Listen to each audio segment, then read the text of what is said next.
And this girl, like, you know, I respect her hustle a lot. She kind of has like a good thing going for her. And I had seen, you know, a long post from her that was kind of like, hey guys, I just think it was really, really sad that, what was it, LeBron James like tweeted out something? Yeah. About how people are being killed. So she was like, this is really divisive, you know, white people are being attacked, and that like there's attack on white people, and it creates a bigger divide. And, you know, and it almost like threw me all the way back into 2016.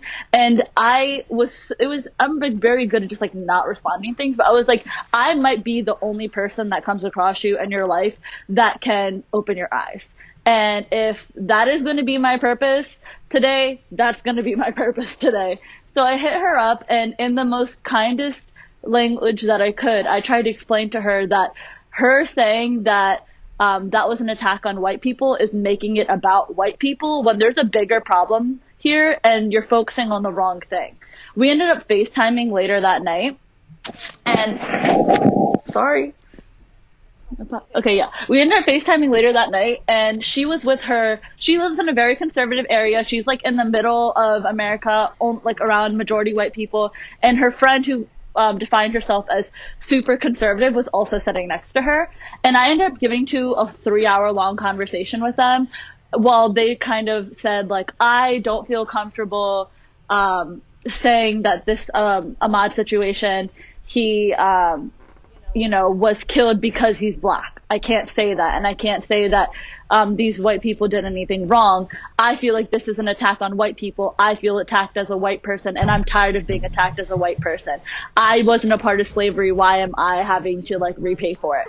And so as much as like we all were like given a history lesson, I feel like a few years ago, like, hey guys, there's people in society who were pushed down and are now, you know, like, and then I even have to give them like examples of like reparations with like Jews being given Israel, and like just like there's people that have reparations, and this is almost like a social reparation. Like people are going to talk about it because they feel attacked, and that is their way of doing it. And she's like, it was just very interesting to have somebody that you don't have the same opinions as in this day and age, because I feel like we all have the same platforms, and, you know, we all come to read the same information and form opinions based off of logical opinions for the most part. And here I was having to like start from, I mean, I feel like majority of people in my life that I've come across right now look at that video and that situation and see that a black person was killed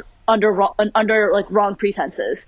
I haven't in my personal life felt like there's people who felt otherwise or haven't seen them speak otherwise. And here I had somebody who was on the way opposite side of that. And by the end of that conversation, I genuinely feel like I brought her to see a whole new side, and I felt very accomplished. So I guess my point to say all this is like, if you see people who have differing opinions from you, please, within your kindest language, try to, you know, bring facts and not just emotions into situations. Educate yourself and help educate others in the kindest way possible.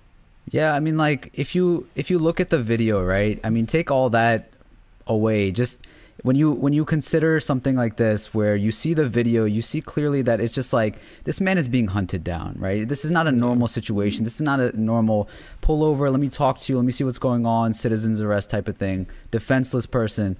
I think that when you have a conversation with somebody about what this is, right, you can get them on board with like, do you see a problem in this? Yes or no? Like, you know, and if they don't see a problem with that, right, with what's going on, even after all the evidence has been laid out, these people have been free for, you know, months walking around, whereas, you know, on the opposite end, we've seen multiple times where there's been innocent people that have done nothing and they've been killed for it.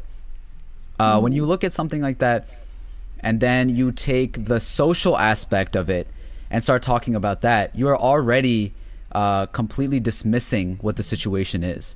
And I think that that is a moment for you also to realize that, okay, when one of my, say, conservative friends has an issue that they really care about, what are we really talking about, right? What's the underlying issue here? And am I giving enough attention to what their emotions are, right? So like when I think when LeBron posted it, somebody had commented, he said, okay, well, this is clearly wrong and I feel sorry for him, but let's also not forget the black on black violence. And then Jamie Foxx stepped in and was like, responded to that. And he was like, we're not going to let you, dismiss what this conversation is about. Right. And even if there are going to be people that are going to be very emotionally tied to this. There's going to be people that are going to bring up lots of things like gun control and the Black Lives Matter movement, and the list goes on and on and on and on. You have to look at what is in front of me at this moment right now. And have I seen this before? Is there a reoccurring pattern? And I think, again, when you talk about logic and all of that, if you're able to have a conversation with your friends or family and like hear them out, listen to, why does this affect you? Why do you think as a white person you feel like you've been, getting attacked and stuff? Okay, like let's bring out what the issue is. You feel like everything comes down to black versus white, and you not being the reason why slavery existed, whatever. But how does that affect you, right? To this day, can you walk around and are you being, chased down like this guy? I remember seeing a video on Twitter where this guy was running around a neighborhood with a TV in his arms and with his shirt off, a white guy. And he was running around pretending like, looking suspicious, right? You see a guy running around with a TV in his arms with his shirt off.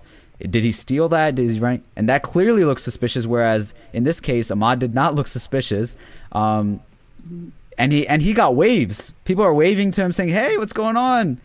Like, there's clearly a problem there, and we should not ignore that. And then at the end of the day, what can we do instead of trying to, just be on social media and just call people who we don't agree with?